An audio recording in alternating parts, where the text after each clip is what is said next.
Hello, and thank you for joining me today. Well, this is the Monday, April 12th edition of our video devotionals, and we got a beautiful morning here. We're actually in Asheboro, where we're staying in our transition period, and I'm down here by Lake Lucas, and I'm under their picnic pavilion.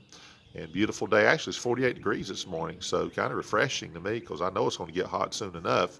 And had some rain over the weekend, kind of washed the pollen off the trees. But as I'm looking around at the trees, looking here, you can just see the new growth, and of course everything that's flowering out. So, the pollen can be a nuisance, but on the other side of it, thank God for the growth and all the new growth and flowers. Just reminds us of how good God is to us. To be honest with you, beautiful, and just the sounds of nature. So we had a wonderful weekend at Woodlawn Baptist Church, our first official Sunday, and can't go through all the details. Had a wonderful Sunday, though. Great spirit. People are excited to move forward and to go on, and we are too.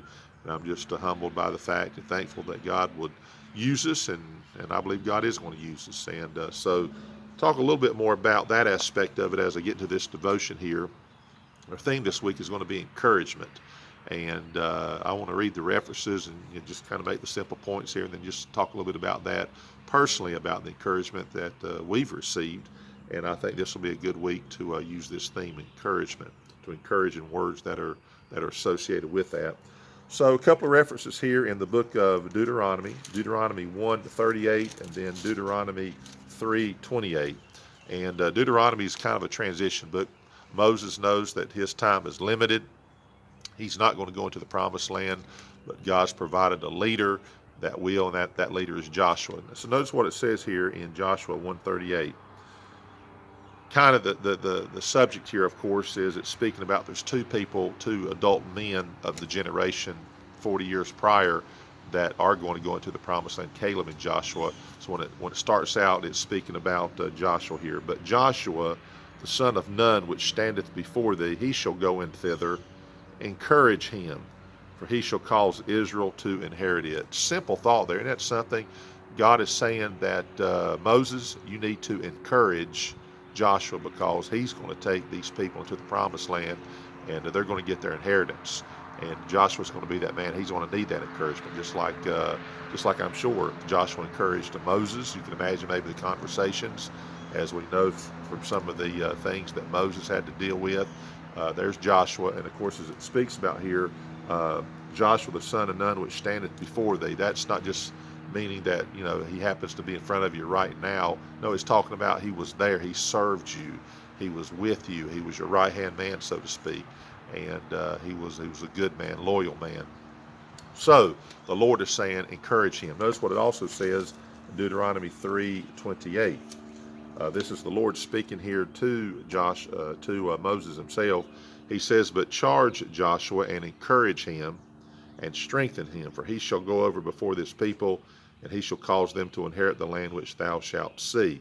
So again, here's the Lord saying, now Moses, one of your jobs before I'm going to take you, and your life will be over, your ministry will be over, is I want you to use the word to strengthen and encourage Joshua. And that's exactly what he needed. I think that helped him, and boy, it helps all of us. Let me just say this personally. During this process of transitioning to this new church, I've had so many people encourage us. In fact, last night I just kind of put a little very brief summary. We had a great day at church, that sort of thing. Picture of me and my wife in front of the church sign, picture of the church, and boy, just so many people. Congratulations, and praying for you, and so happy for you. Of course, I've got family members that live here in the area that's excited we're back. It's been a long time since we've been back home, as we call it. But the point is the encouragement that we've received, and it just helps us. Preacher friends, I won't mention. I can't mention all the names, and some people don't want their name mentioned, but I know of one in particular because he does his live streaming every day, Monday through Friday. Be refreshed, Brother Rick Finley. He's just been encouragement to me. It's been just simple things, praying for you, excited for you, that type of thing, and that's encouraging. Another preacher, I won't mention his name, he's pastors down in New Bern. He had sent a package that was placed in the pulpit for me to get when I would arrive there, and opened that up, and he had like a motivational type 8.5 by 11 in a frame. Had a note there just encouraging me, and I appreciated that, and others. And so all that to say, you know how it feels when someone encourages you, and so let's be an encouragement. You know, you look at the word encourage, E-N, courage. It's almost like you're putting courage into people. You're telling people you can do it. It's just like a coach who stands on the sideline. He's looking at his players. He's saying, you know, you guys can do it. You know what we've done. You know the practice, the training, and everything we put into. You know, you just go out there and perform just like I know you can and like you have before, encouraging people. So this is things that we need to do. So we want you to think about that as you see people around you, encourage them. And Moses was certainly to encourage Joshua, and that was a big part of Joshua taking on the big task. So let's help people, be an encouragement. You know, that's just a blessing. And the truth is, you don't do it for this reason, but I'll promise you, you encourage other people, it'll come back to you. And so let's encourage each other. So hope you have a great day. We'll see you tomorrow as we talk more about encouragement. Have a great day.